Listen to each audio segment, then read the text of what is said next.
दोस्तों नमस्कार, मैं हूं विनीता यादव। आपने ध्यान दिया होगा कि जब लोकसभा के चुनाव होते हैं, कहीं विधानसभा के चुनाव होते हैं, तो उस वक्त में बीजेपी कई जगह पर पिछड़ रही होती है।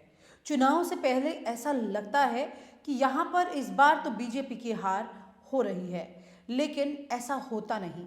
तमाम तरह के एग्जिट पोल, ओपिनियन पोल जो बात कह रहे होते हैं, कोई कोई पास पास जाता है और कोई बिल्कुल खारिज कर देता है। बावजूद इसके सीधे सीधे बहुत बड़ा एक चमत्कारिक रिजल्ट निकल के आता है, और वो रिजल्ट जाता है किसके फेवर में? बीजेपी के फेवर में। बीजेपी के खुद नेता ये सोच रहे होते हैं कि इस बार तो सरकार आना मुश्किल है, नहीं हो पाएगा, लेकिन हो जाता है। ये कैसे होता है? कई बार तो अंदर खेमे में खुद बीजेपी में कई नेता हैरान हो जाते हैं कि ये कैसे हुआ, यहाँ पर तो ये हाल ही नहीं था, फिर कैसे बीजेपी में ये तमाम तरह की तस्वीर सामने आई। कोई ईवीएम को दोष देता है, तो कोई कुछ और दोष देता है। कोई कहता है आखिरी वक्त में योजनाओं में करोड़ों रुपया बांटा गया। कोई कहता है कि खुले पैसे ले जाकर के लोगों के हाथों में थमा दिए गए। और इस तरह से लोगों के जहन में सवाल उठने लगते हैं कुछ और। लोगों को जहन में कई तरह की बात सामने आती है और उससे अलग हट के कोई सोच ही नहीं पाता कि असल खेल क्या है। आखिरकार बीजेपी कैसे हारते हारते जीत जाती है, और यही तैयारी अब 2024 के लिए शुरू हो चुकी है। पहले मैं आपको याद दिला दूं कि किस तरह से ओवैसी को पर भी बीजेपी की बी पार्टी होने के इल्ज़ाम लगते रहे। यहाँ तक कि आम आदमी पार्टी पर भी ये बीजेपी का बी पार्टी होने का इल्ज़ाम लगा, मायावती पर भी ये इल्ज़ाम लगा। इस तरह की कुछ पार्टियां हैं जो कि दिखने में तो बीजेपी के सामने खिलाफ खड़ी हैं, लेकिन अंदर ही अंदर बीजेपी के साथ हाथ मिलाए हुए हैं। ये चर्चाएं जोरों पर रही। एक अपने खास सूत्र के जानकारी के मुताबिक मैं आपको बता रही हूँ, और ये बात बिल्कुल सही है, इसलिए आपसे साझा कर रही हूँ कि ओवैसी जो कि आज की तारीख में खुद को एक बहुत ही भविष्य की अच्छी पार्टी बताते हैं अपनी एआईएमएम को, लेकिन वहीं पर उसी पार्टी को लेकर के एक वक्त में जब उन्होंने बीजेपी पर निशाना साधा था और फुल अटैक करना शुरू किया था, तो आपने सोचा कभी कि वो जो अटैक वाली स्ट्रैटेजी थी वो किसकी थी? वो अटैक वाली स्ट्रैटेजी बीजेपी की थी।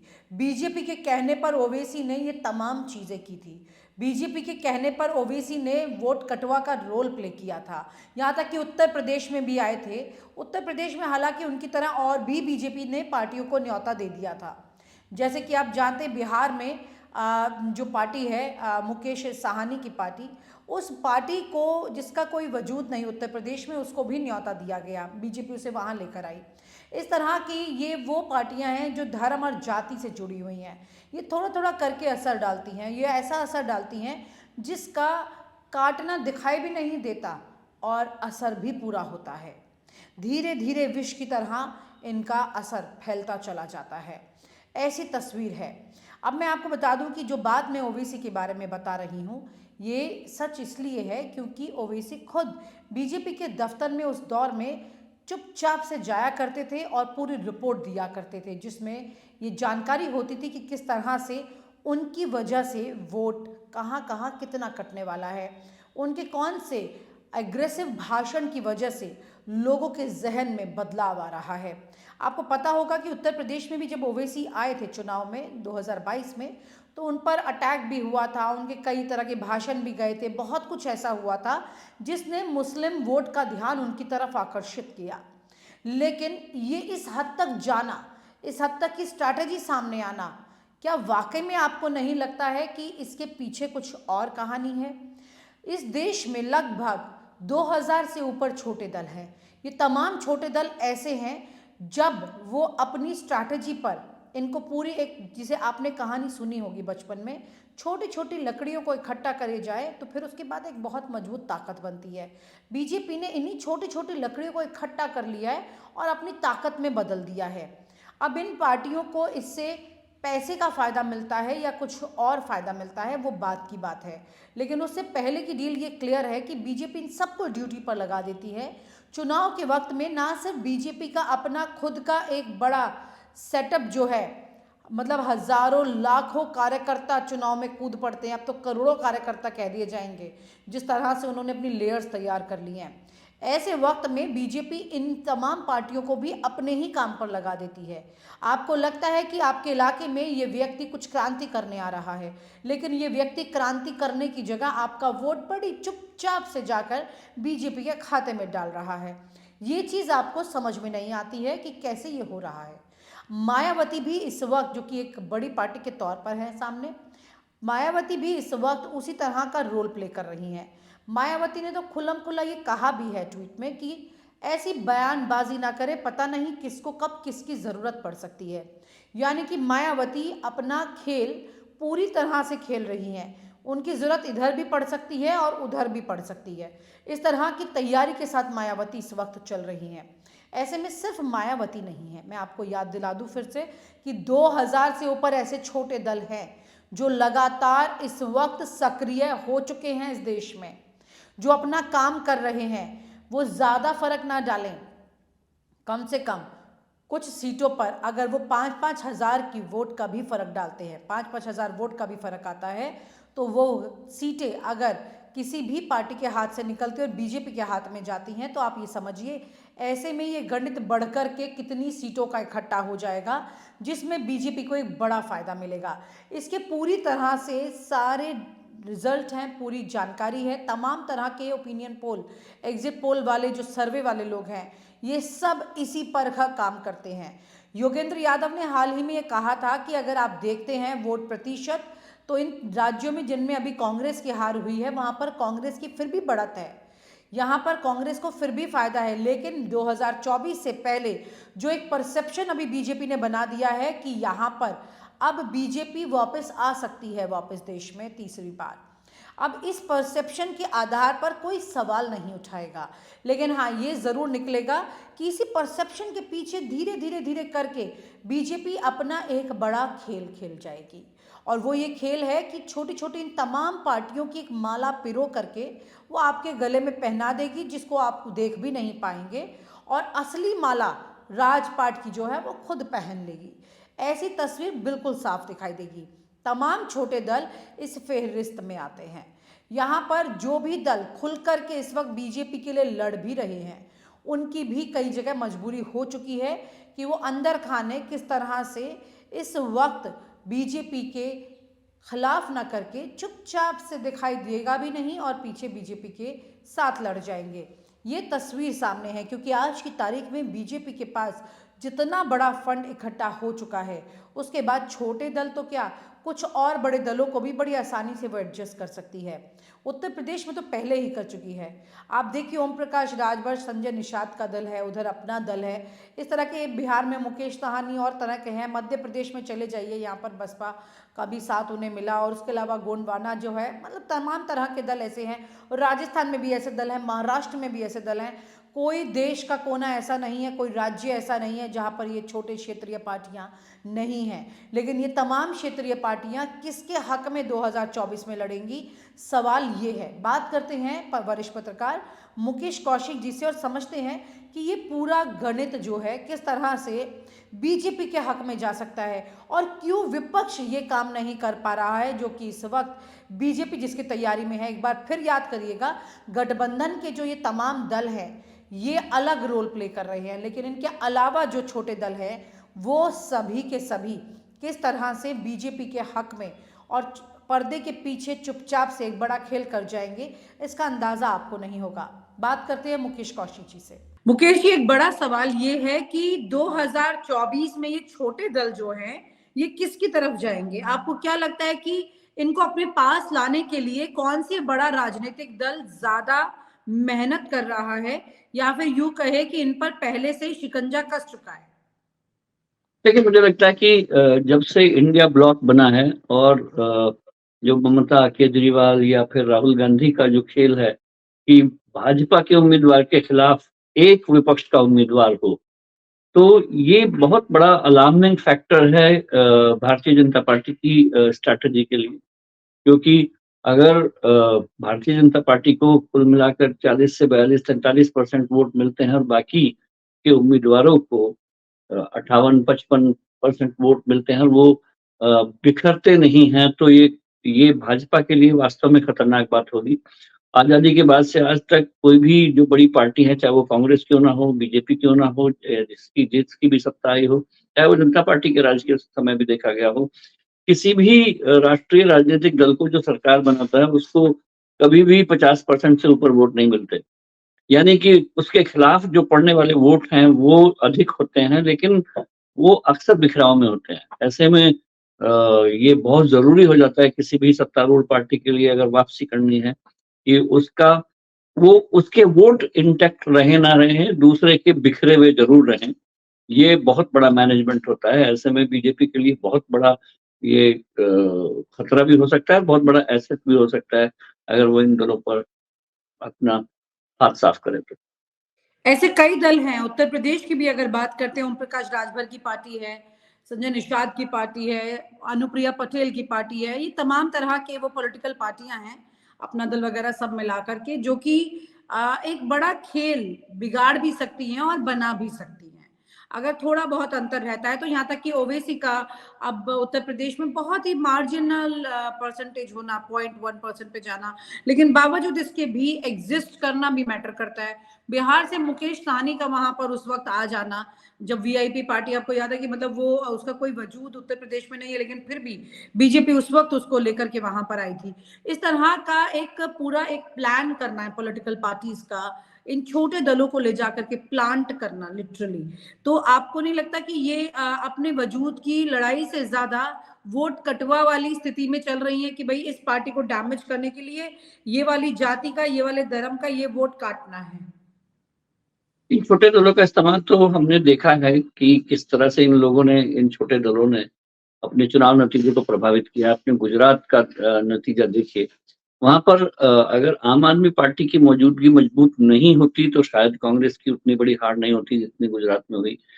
क्योंकि सूरत से लेकर बहुत बड़ा इलाका था जहाँ आम आदमी पार्टी ने वो इतने वोट लिए कि जो कांग्रेस को हराने के लिए या कम से कम बीजेपी की को अकूत बहुमत देने के लिए बहुत मददगार साबित हुए।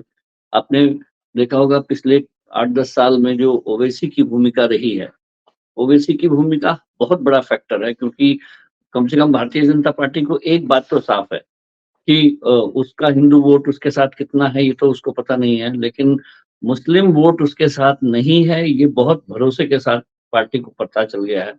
ऐसे में अगर मुस्लिम वोट का बिखराव होता है, और ये मुझे देखने में आया कि पहले एक वोट बैंक हुआ करता था, मुस्लिम वोट बैंक, जिसको हम कहते थे कि इनको बहुत बड़ी एक सिक्स्थ सेंस होती है मतदाता में कि ये एक साथ वोट करते हैं। लेकिन 2014 के बाद 2014 में जो सेकुलरिज्म की राजनीति का लगभग अंत हुआ और 2019 में जिसको दफनाया गया, उसके बाद से सबसे ज्यादा अगर कोई कंफ्यूज वोट है तो वो मुस्लिम वोट है, और उसके कंफ्यूजन का लाभ उठाने के लिए ओवैसी सामने आते हैं।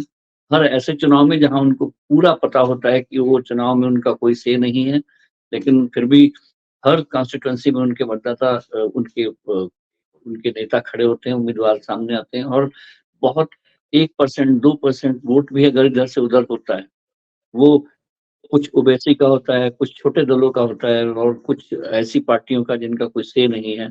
ये किसी भी एक ऐसी पार्टी के लिए मददगार है जिसको 35 से 40, 45% वोट मिलते होंगे, और जीत में उनकी भूमिका अ, इकट्ठे वोट इकट्ठे अगर वोट होंगे तो वो हार जाएँगे, और अगर ये लोग बिखरे हुए होंगे जो उनके खिलाफ, तो उसका जीतना सुनिश्चित है।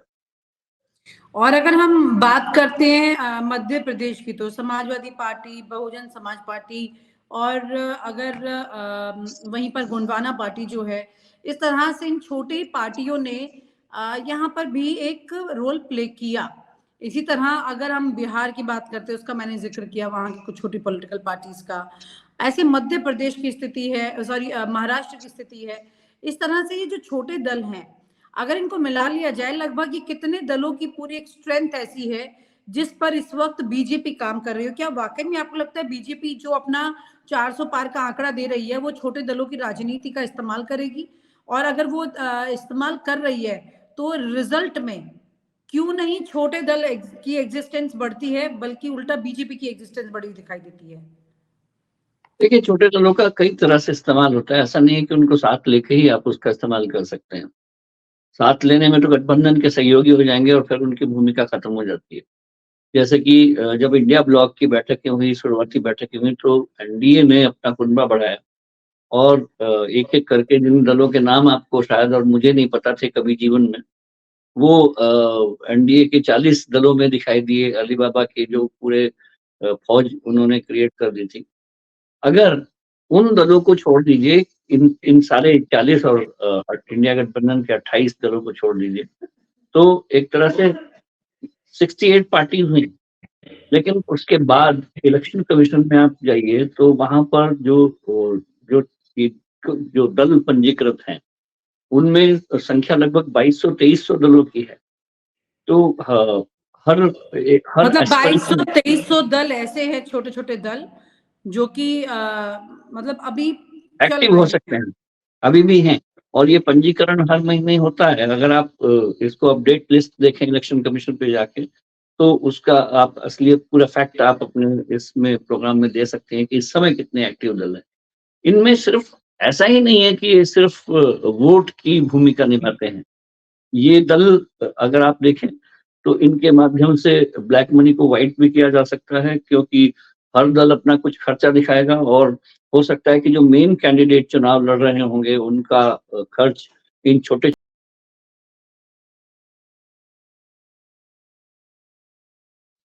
जो आपका जो ब्लैक का पैसा है वो व्हाइट हो जाए। इन दलों के जो छोटे छोटे नेताओं की जो बाहुबल है उसका इस्तेमाल हो सकता है। फिर लास्टली इनका जो छोटी छोटी दलों की हर नेता की, हर जाति की, हर समाज की जो एस्पिरेशंस हैं उनको जो मानने वाले लोग हैं, चाहे वो 0.01% क्यों ना हो, वो इसमें अपनी अलग भूमिका निभाने लगते हैं। तो इन छोटे दलों की बहुत बड़ी भूमिका मुझे लगता है 2024 के चुनाव में दिखाई देगी। मुकेश जी, 2019 में जो लोकसभा चुनाव के परिणाम आए थे, क्या आपको उसमें भी छोटे दलों की भूमिका दिखाई देती है? उस वक्त हुआ था कुछ इस तरह का देखिए, कि एक बड़ा रोल मुझे प्ले लगता किया है हो? कि 2019 का चुनाव एक तरह से इतना एक तरफा था, क्योंकि उस समय बालाकोट हुआ था, भारत ने एयर रेड की थी, एयर स्ट्राइक की थी पाकिस्तान पर।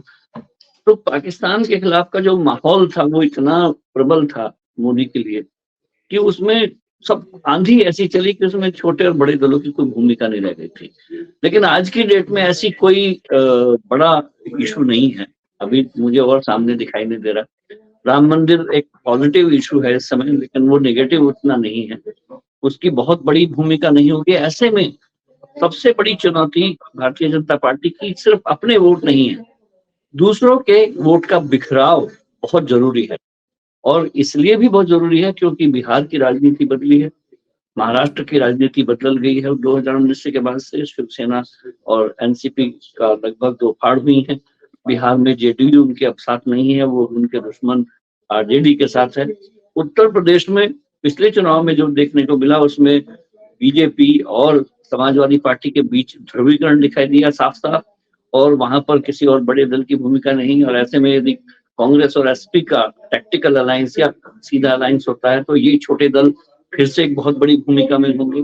बिहार में छोटे दल बहुत बड़ी भूमिका में होंगे, महाराष्ट्र में होंगे, कर्नाटक में जहां कांग्रेस ने हाल ही फिलहाल में जीत हासिल की है वहां जेडीएस का साथ बीजेपी को मिल गया है। लेकिन ऐसे में जो जो जेडीएस से बिछड़े हुए लोग होंगे, जो मुसलमान नेता होंगे और उनकी जो छोटी छोटी एस्पिरेशन वाली पार्टियां होंगी, कर्नाटक में उनकी भूमिका होगी, तेलंगाना में उन पार्टियों की भूमिका होगी, केरल में बीजेपी की कोशिश होगी कि वाम दलों और लोकतांत्रिक जो मोर्चा है कांग्रेस वाला, उनसे बची हुई पार्टियों को अपने साथ लें।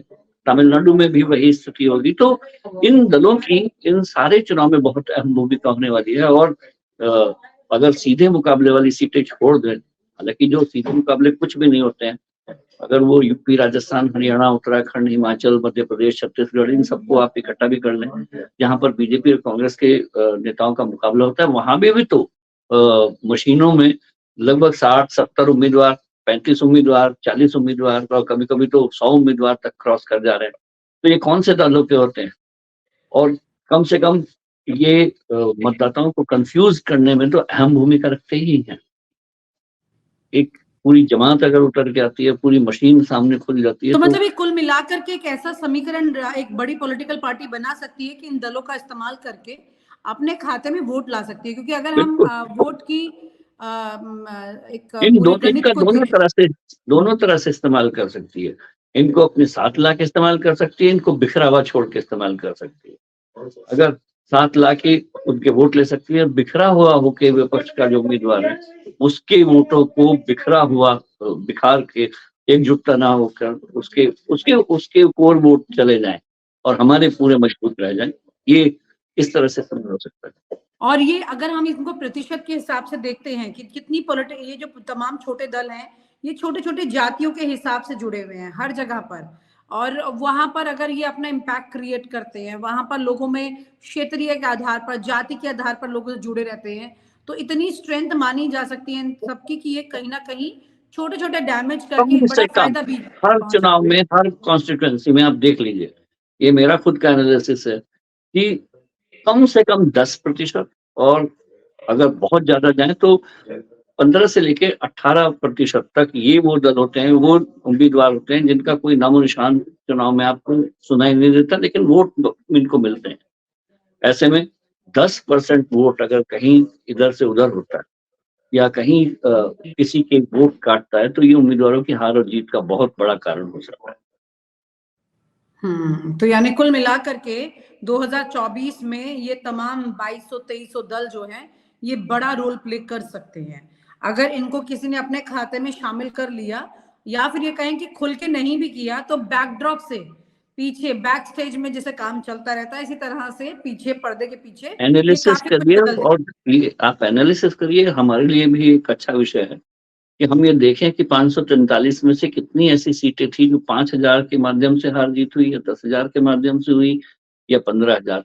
10, 15 और 5,000 के माध्यम से जो अंतर से जो सीटें जीतने और हार का फैसला हुआ है, उन सीटों पर वास्तव में ये छोटे दलों और छोटे उम्मीदवारों, अन्य दलों की भूमिका बहुत बड़ी होगी। और ये एक आपकी टीम के लिए एक अध्ययन का विषय है। ढूंढ के लाइए कि ऐसी कितनी फ्रिंज सीटें हैं जहां पर सिर्फ 5,000 का अंतर है, और ये 5,000 पे वोट अगर, और उन 5,000 में उन दलों के छोटे लोगों को कितने मिले थे वोट, अगर वो आप निकाल पाए तो पता चलेगा कि कम से कम 50 से लेके 70 सीटें ऐसी होंगी जहां पर वो बहुत कम हार वाली होंगी, और 50 सीटें लोकसभा में बहुत मायने रखती हैं।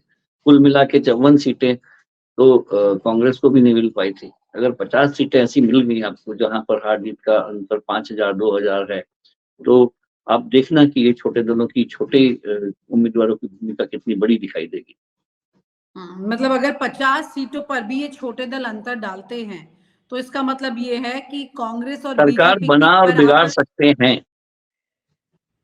बिल्कुल सरकार बना और बिगाड़ सकते हैं, यानी कि कुल मिलाकर के इनसे बच के रहना पड़ेगा, या फिर समझना पड़ेगा कि ये गणित क्या चल रहा है। क्योंकि एक बड़ा सवाल ये भी है मुकेश जी कि ये छोटे दल जो हैं, ये खुलकर के सामने हाथ नहीं मिलाते हैं। ये एक, मैंने जैसे कहा कि पर्दे के पीछे की तस्वीर बनाते हैं और फिल्म कुछ और दिख रही होती है। क्या ऐसी भी तस्वीर है लोगों के लिए? मतलब ये समझ में आनी चाहिए बात। खुल के हाथ मिलाने का दिखने में किसी को फायदा ही नहीं है इनके साथ। कोई अगर बहुत छोटा दल है तो उसमें अमित शाह या फिर उनका जेपी नड्डा क्यों उनके साथ खड़े दिखाई देना चाहेंगे, या फिर कांग्रेस का कोई बड़ा नेता या क्यों दिखाई देना चाहेगा? तो इनकी भूमिका है, लेकिन वो नेपथ्य में बहुत नीचे है, अंडरग्राउंड है।